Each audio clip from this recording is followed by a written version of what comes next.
आपको मालूम होना चाहिए कि फैसलाबाद शहर को पाकिस्तान का मैनचेस्टर ऑफ सिटी कहा जाता है, मैनचेस्टर ऑफ पाकिस्तान। और फैसलाबाद के लिए मेरा हल्का NS100 जो कि एक मैनचेस्टर की हैसियत रखता था, सबसे बड़ा सर मेरा इलाका टैक्स पेयर, सबसे ज़्यादा रेवेन्यू मेरा इलाका प्रोवाइड करके देता है सर हल्का NS100।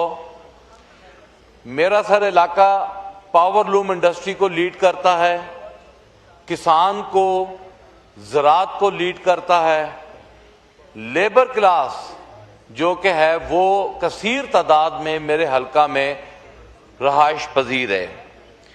मैं सर हुकूमत की तवज्जो दिलाना चाहता हूँ कि गुज़श्ता बजट सेशन में हम यहाँ पर पावर लूम्स के हवाले से चीख चीख कर कहते रहे कि आप जो पॉलिसीज बना रहे हैं यान के ऊपर, आप इंपोर्ट के ऊपर टैक्स फ्री कर रहे हैं और लोकल मार्केट पे आप टैक्स लगा रहे हैं, जिससे आपकी पावर लूम इंडस्ट्री जो है वो तबाही के दाने पे पहुंच जाएगी।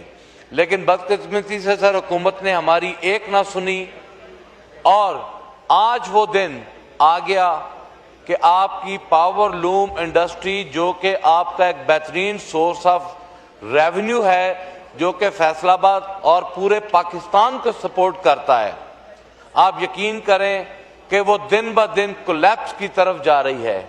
हजारों मजदूर जो है वो बेरोजगार होते जा रहे हैं। हमने यहाँ मुतालबा किया था कि मजदूर की तनख्वाहों में इजाफा करें, लेकिन सर बदकिस्मती से तनख्वाहों में इजाफा तो बहुत दूर की बात, आज मजदूर बेघर नहीं, आप यकीन करें कि वो उसका कोई परेशान हाल नहीं है कि मैं इस ईवान में बयान कर सकूं। सर मेरा हल्का जबकि सबसे ज़्यादा टैक्स रेवेन्यू पेड है, आप यकीन करें कि वहाँ पर इंफ्रास्ट्रक्चर इतना मुतासर हो चुका है कि 66 JB धांधरा जिस इलाके में मैं रहता हूँ, मुझे इस तरह महसूस होता है कि मैं जैसे किसी इंडस्ट्रियल एरिया में नहीं, मैं किसी कबाड़ मार्केट में रहता हूँ।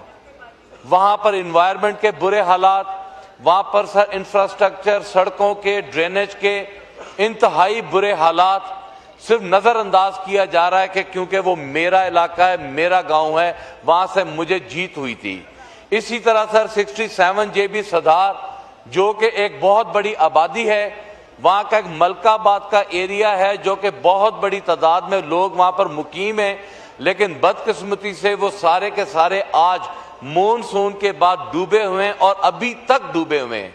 बीमारियों ने वहाँ पर घर किया हुआ है। एक छोटी बच्ची जो है वो पानी में गिर के जाँ बाक हो गई।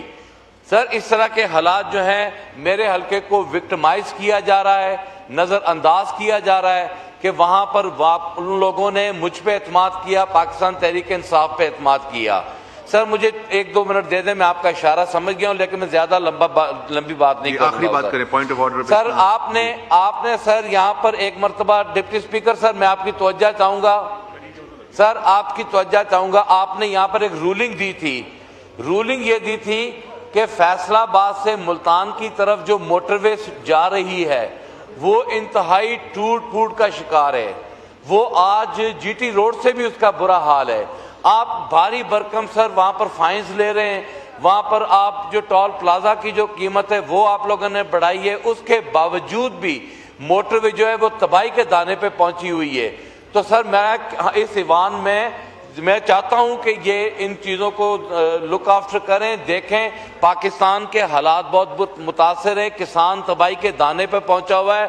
बढ़ती हुई डीजल, बढ़ती हुए बीज, खाद की जो कीमतें हैं, उन्होंने किसान का सर हाल बेहाल कर दिया है। हमारे आखिरी सर बात मैं कहूँगा, सर हमारे बहुत बुरे हालात हैं, पंजाब के बहुत बुरे हालात हैं, कोई गुड गवर्नेंस नाम की चीज़ नहीं है, ये बिल्कुल अभाम है, ये झूठ बोला जा रहा है कि पंजाब बहुत अच्छा जा रहा है।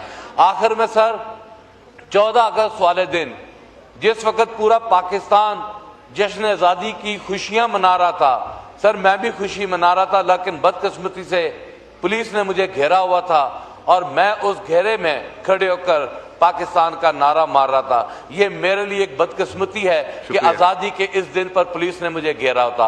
आखिर में सर मैं दुआ करता हूँ अल्लाह ताला इमरान अहमद खान न्याजी को लंबी उम्र दे, सेहतयाबी वाली ज़िंदगी दे और इस्तकामत दें ताकि वो पाकिस्तान की भागदौड़ संभालें। वतन अजीज की इंशाल्लाह दौड़ इमरान अहमद खान न्याजी साहब संभालेंगे। बहुत बहुत शुक्रिया सर।